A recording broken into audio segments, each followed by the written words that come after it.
Hi everyone, welcome to the Givers Gain podcast. I am your host, Free, welcoming David Tait, who is the president of George Eliot Chapter, Nuneaton.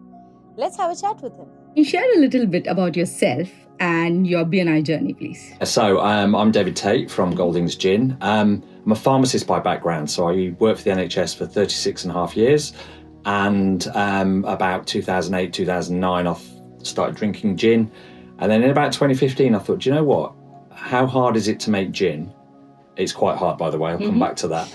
And then I thought, do you know, if I could launch a gin distillery and retire early, wouldn't that be fantastic? So that's what I did. Oh, okay. So last year I retired from the day job and now I just make gin. So wow, okay. So we have somebody who makes gin. Never met somebody like that before. Okay. Was there a aha movement for you? Like you've realized that, BNI actually works? Yeah, so I think making gin is really hard. I've got 5 international awards. My signature gin got the best spiced gin in the world's biggest gin competition. And my Christmas gin got the best spiced gin in the world's biggest gin competition. But there's no point having a fantastic product if you can't sell it.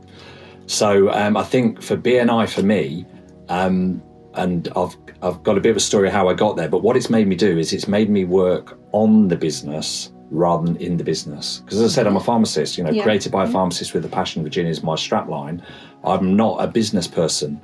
And I think BNI has made me realise that to succeed, you also need to be a great business person. Now, I'm not a great business person at the minute, don't get me wrong, but it's given me the vision to see how I can learn from others. It's given me the opportunity to work with lots of other business owners who are going through the same thing. And it's taken away that imposter syndrome, which gives you that confidence. So that was the biggest kind of global thing. And you asked about an aha moment. I joined in September last year, September 24. I couldn't work out why would people want to give. You come in, what's the catch? People were kind of giving me advice and help. Then Christmas came and I took a third of my annual turnover from people in the room who had corporate gifting gin. And I just thought, this just really works, even just in that initial, that initial few months. Okay. So outside of work and BNI and networking in business, is there anything that you love doing?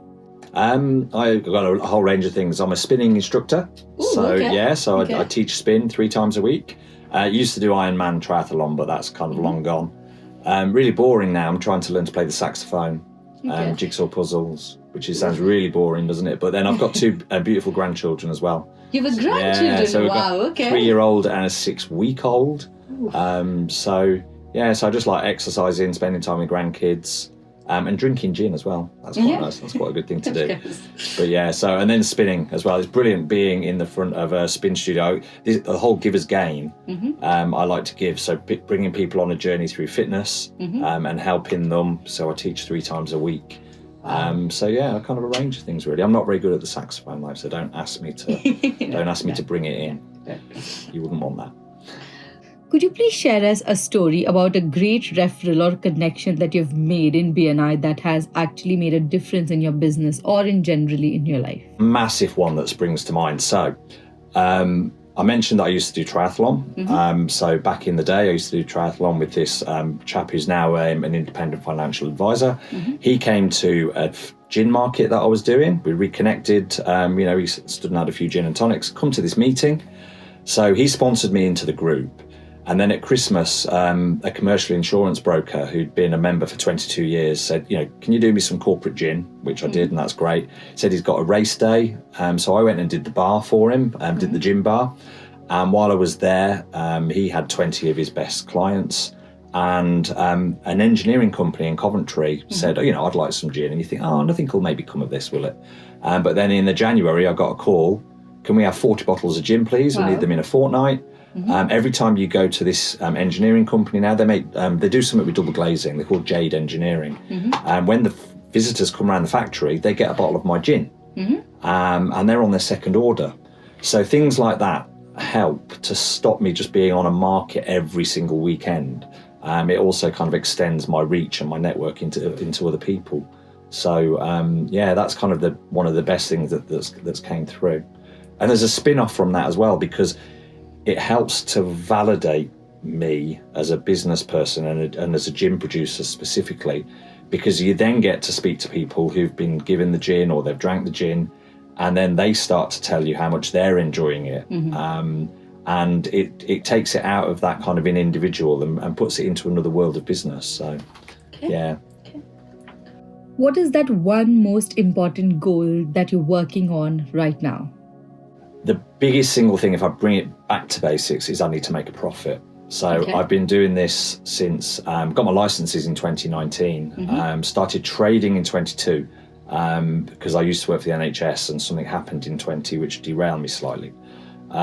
So I've been trading actively for 3 years and I still haven't made a profit, still haven't taken any wage or any money out of the business. There's only myself. Well, I say we, but it is only just me. So the biggest goal is to actually make a profit and take some money out, because my wife's now starting to say, when are we going to make some money from this? The turnover is great, but revenue is vanity, isn't it? I need to make some profit.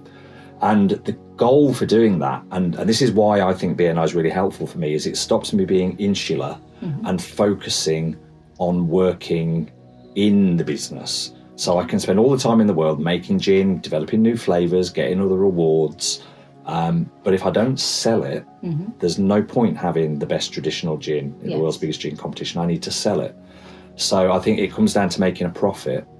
And the other thing that's really surprised me about BNI is everybody is there to make revenue. They don't talk about their profit margin and the like, but they're all there to make revenue, and we're all there to help each other do it. And that's why, for me, it's a real perfect environment, because you don't feel as if you're competing against people. You feel as if you're working with people that can help each other to grow, and there's a lot of synergy. So there's one chap that's in our chapter. He's called Alpine Summit Roofing and Solar. They do roofs. He joined the chapter. He got a logo done from one of the graphic designers. He got some videos done and some drone footage from a videographer. He now gets my gin with a corporate logo on it. And when you get a new roof from James at Alpine Summit, you get given a bottle of my gin with his logo on. And now I'm on his social media. So all these things, yes, I need to make a profit, but not by killing myself. I need to do it by working smarter and working with others. So, he gets a good reputation. And I met a lady who came, I was doing a gin tasting in a deli, and she looked and she said, "I'm sure I've got a bottle of your gin at home." I said, "Well, where did you get that?" She goes, it's got a roof on it. And that was the story coming round. And she said he was a great chap. He helped the next door neighbour as well. So, yeah, but it comes back, make a profit, I think, is the original question. But have fun doing it and not lose the passion. Not lose the passion. And how long have you been doing this gin business, and how long have you spent your time in BNI? Right, so I've been doing the gin. So I thought about it in 2008. 2015 started dreaming. 2017 spent a couple of years doing a business plan. Used to do it in the evening. I used to be chief pharmacist in Coventry in Warwickshire. So that was quite stressful. That was a release.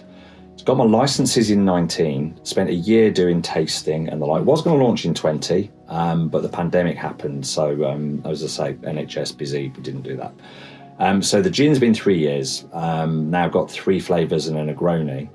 My BNI journey has been a lot shorter. So I joined in September last year. So that was 12 months. 6 months in, I became the president, which I've really enjoyed. It's also been quite stressful and a big learning experience, but now getting into the groove and going to be president again for the next year. So BNI's only been a year. The gin's been 3 years, but really I think it's been about 8 in my mind. It's been 8. It's always been my vision to say, I want to retire early, be a pharmacist with a passion for gin, have a gin distillery. And that's what I've done. So, yeah. Is there any leadership skill or networking skill that you've learned through BNI? Okay, yeah. There's loads that spring to mind. I think communication, although this video kind of will prove me otherwise, but I maybe can't do that as well as I think, but I think communication is the biggest thing. If you're in BNI, you have to talk to people. You have to talk to people that you don't know. You have to do it quite succinctly. You have to listen to what they're saying, because a lot of it's about learning about their business and what they're doing or what they're looking for. So you develop those listening skills, but the communication skills is the biggest thing as well. And also the ability to describe what you do in that 60 seconds. Every week doing your 60 seconds and having to prepare for that and make that slick enough, to get that, be able to get across your message in a short, succinct way. Is another big thing that I've learned, because I've mentioned a few times, I'm a pharmacist, so we go a lot into detail because we don't leave anything to chance. You realise in business, I don't leave the things to chance, but you only have a very short time to make that initial connection. So I think it's the communication for me is the biggest thing. What's something that you've achieved in BNI that you're really proud of, or maybe something in general in your life? Okay, right. Well, there's loads of things in life that I'm really proud of, and I'll get the family out of the way. So, notwithstanding the family and grandchildren, I think the proudest thing that I ever got was I won my first award was a silver medal in the world's biggest spirits competition. So there were over 1,400 gins. I came in the top 20% of the world. And I get a little bit emotional on this. I can play myself down in every other aspect, but I can't do false modesty about winning that medal. So I actually contacted the lead judge that was on there, and 4 years previously I'd been to a course for the day of how to open a gin distillery. It was just literally one day, and I was surrounded by people that were kind of restaurateurs, wine merchants.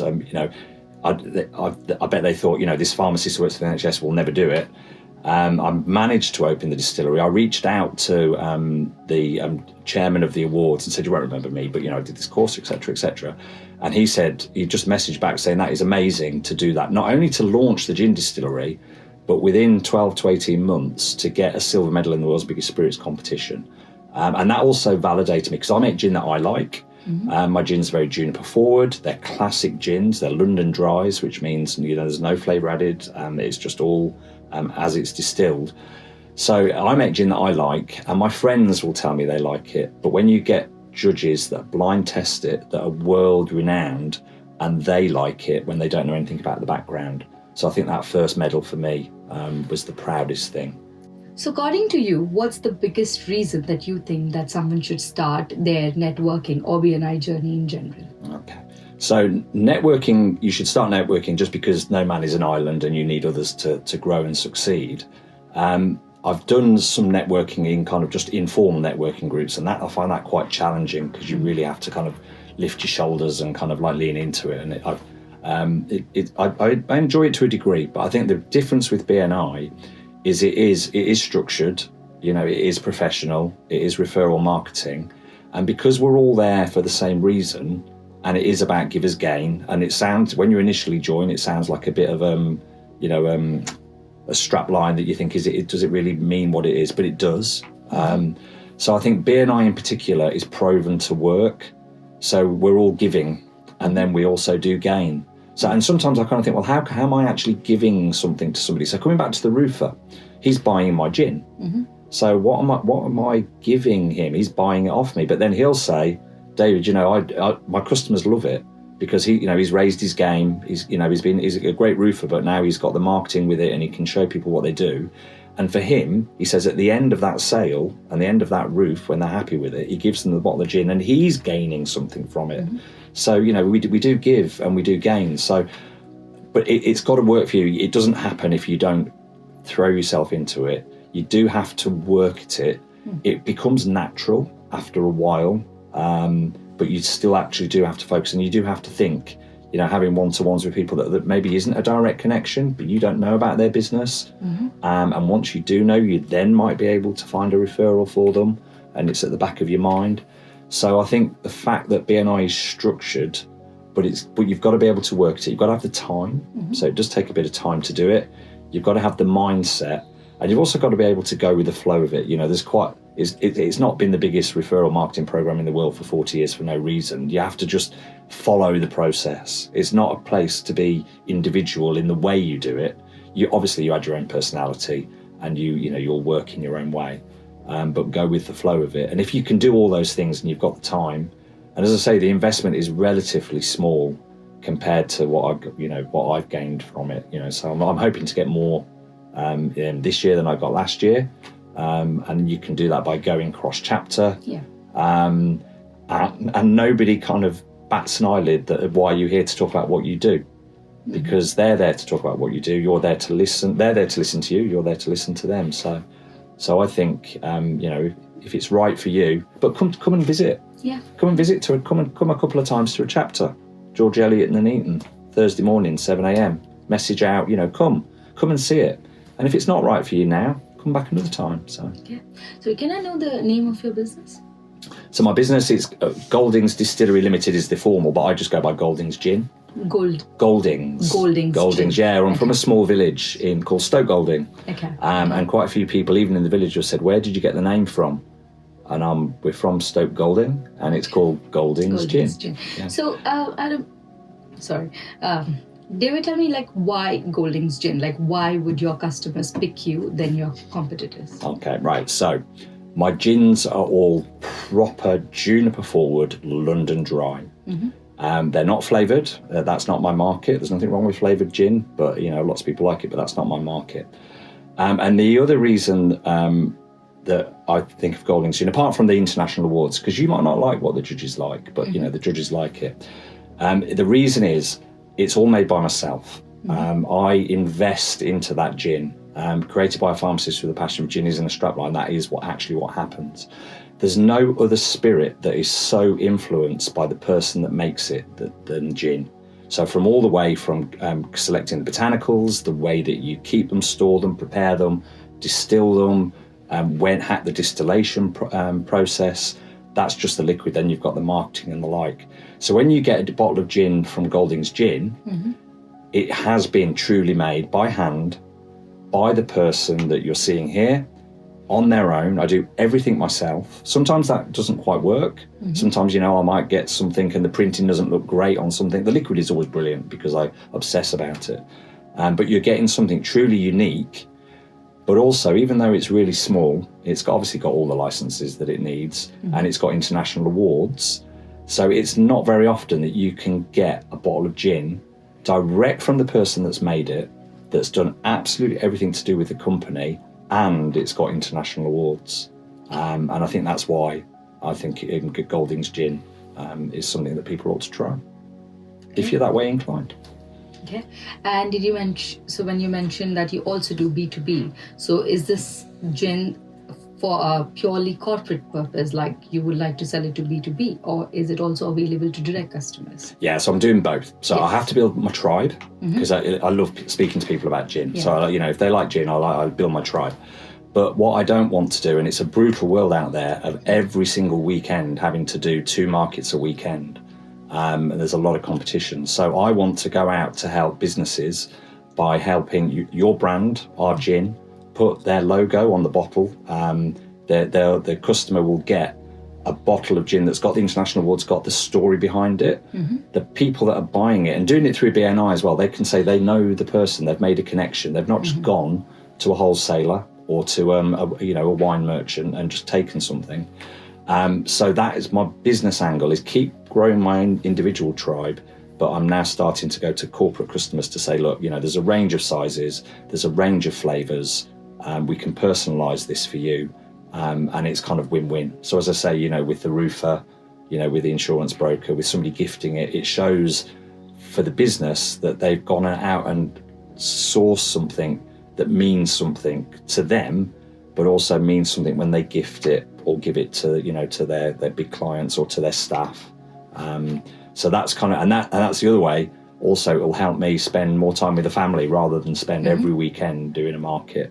And then that'll keep the wife happy. And if the wife's happy, everyone's happy, aren't they? So you're right. Okay, so anybody who's listening to this podcast who would want to buy your gin, is there a website that we can go to? Yeah. Okay. So you can go on the website. So www.goldingsgin.com. So yeah, that's the way. You can, if you're on LinkedIn or Facebook or whatever, you can message me. We'll post it out. I do markets as well. But yeah, the website's probably the easiest way. Okay. Or if you're in BNI, just go on to Connect. Okay. Make a connection. Okay. I'll be in touch with you in Christmas time. Yeah. So, if you had to describe your BNI journey in one word, what it would be? Gosh, that's not the word, by the way, but it could be validating. Okay. I think it's been a very validating process. I mix with 20 other small business owners, some of them which have been doing this a lot longer and a lot more successfully than I. You learn from them. You can share your concerns with them, you can share your successes with them. But it's helped to validate me as a business person. I mean, I've still got a long way to go to become more business focused and, to get bigger and more successful with whatever success means. But by being in a room with lots of other business owners, and seeing even the person that's kind of brand new at it and it's their first week, they've only just launched the business, all the way through to those people that have been in business for 20 years and are very successful, you don't feel as if you're in a competition. It's a one-seat policy, obviously, isn't it? So it just helps to validate. And if I get something wrong, I can learn from it. And if I get something right, I can kind of share that success. And you can do the same thing with others as well and kind of hear their successes and hear their things that they're struggling with. So I think validation for me, and that's really important when you're a sole business person, because working on your own is really hard. Yes. It's really lonely. So I feel like I've gone into the office when I go to a BNI meeting, and when I kind of reach out to our members and other chapters. So yeah, validation, really important. Okay. No, even with me, like when I started, and you know how it is, like you start and then sometimes there are days that you think, oh, maybe I should just go back to the job that I was doing because that feels more secure. But whenever I go to the, of course, my BNI meeting Friday mornings, I feel like, no, like there are just so many people out there who were there where I started one day. Yeah. And I'm going, like, we're in a chapter in Nuneaton, there's 20. I'm going to BNI Momentum on Friday, and I'm going to go next Friday. And you walk into a room with 40 people.